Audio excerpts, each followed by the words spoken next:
Hey, it's Who here, and I'm gonna say something today.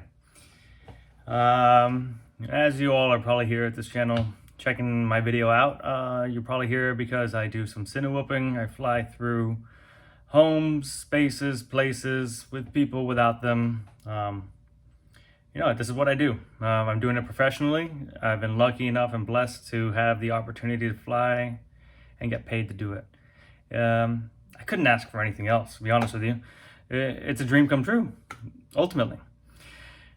But, grass isn't always greener, and with every good thing, there's some bad things.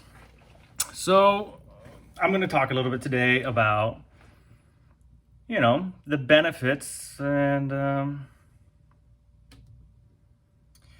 benefits to Cinewhooping, and maybe the downsides, a couple downsides to them, believe it or not. There are some. So we'll start out with this. I'll start out with an example story. Lately, my friends have been asking me to go out and fly at night. I don't really have extra time, but I'm sure I could make 30, 40 minutes, charge up some packs, and take out the quads and go fly. My issue is I'm down to one GoPro. When I was at a job last week, I had a small, unsuspecting accident 3 feet off the ground and taking it apart, praying for something. In the meantime, I'm ordered a spare, running on the 6s. People are really bidding up the price. Another story, another day. Down to one GoPro.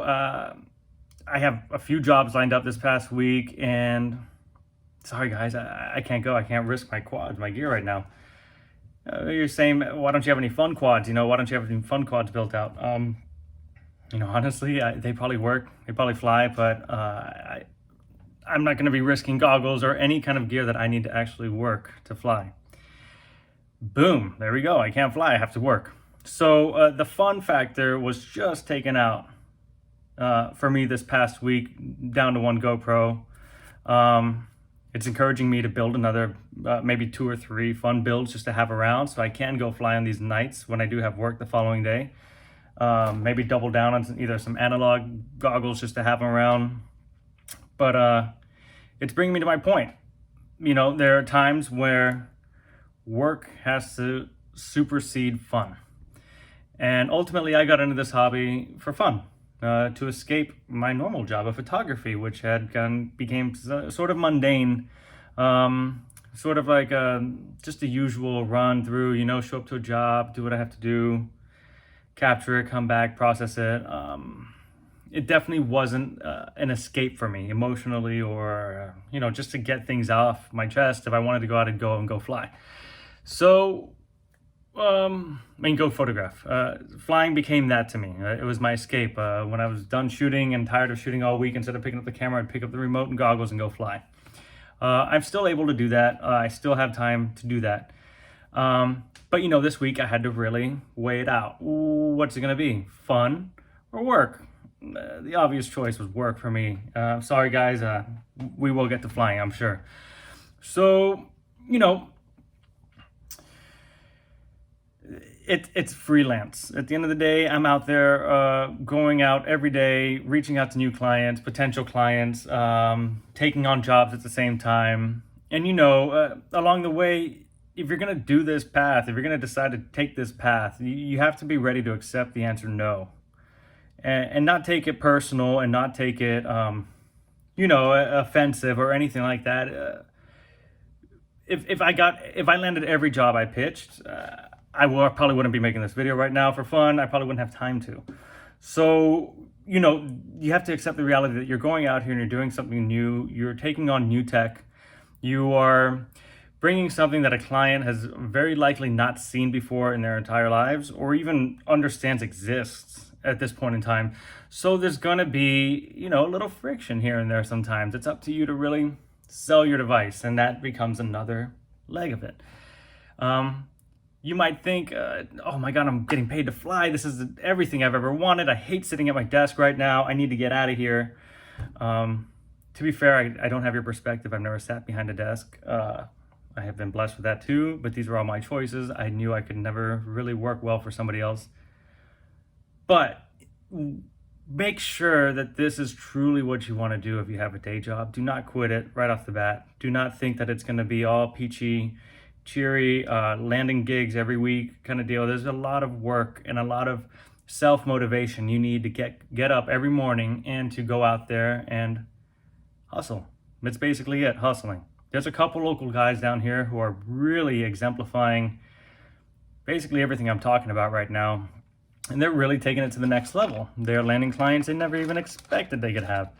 And it's that kind of mentality, this kind of just talking through problems and the experience I've had in the past with my photography that's really helped me break down sort of these barriers that come along with pitching, working, and getting the job done. And if you think it's all flying and fun and games, it really isn't. It's broken down to at least 80% of planning. This is phone calls, emails, showing up to site, maybe a couple test flights, a lot of back and forth that goes on, weeks. If you're 80% planning, okay? We got 15% prep. What does the client finally want? What quad am I gonna bring? What cameras am I gonna use? How many days are we gonna be shooting? How many batteries should I charge up? 5% of flying. And that's it. I'd be lucky to fly 20 minutes for every 2 hours of planning.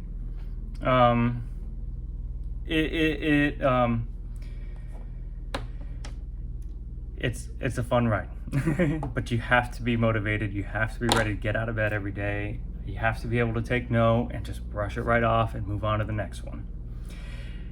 It's fun. And I'm going to keep on repeating that. I'll probably say that 1,000 times because every time I strap on the goggles and I got my remote, power on, and just start flying, there's nothing quite like it. For those moments, I'm still in the zone, in my own zone, in that same zone that we all go to when we put those goggles on and we start flying. And that right there is still the gold part of everything. And it is the I guess the nirvana of the job. It is a lot of work. I'm tackling a little bit more of a local aspect. My thoughts have always been, yes, you can dream big, but you have to start small. You have to start at home. You have to start in your neighborhood. You have to start down the street, the favorite places you go to, you dine at, you visit. You start small and you work yourself big. Try it out. Do not quit your day job for this unless you're already a freelancer. You know what this freelance life is all about. You may have 3 weeks of work and then a month of nothing. 3 weeks where you're not even breathing. You're hopping off a plane, you're driving around the city, you are not stopping, and then you just nothing. Wondering when the next job's gonna come. I have built this up over the last year and a half or so where I'm not so concerned of when the next job's coming, thankfully, and I'd like to keep that momentum strong, but it has taken me quite a bit of time to get to this point. And there's still plenty of work. Every day I have to wake up, there's something new to do. Committing to this vlog, for example. I'm here. It's Friday. I realized, holy crap, the week went by. I didn't even post this like I committed to. And here I am, making sure you keep to your commitments, keeping that checklist, making things, learning the groove, learning your groove, learning how you work better. How do you communicate better?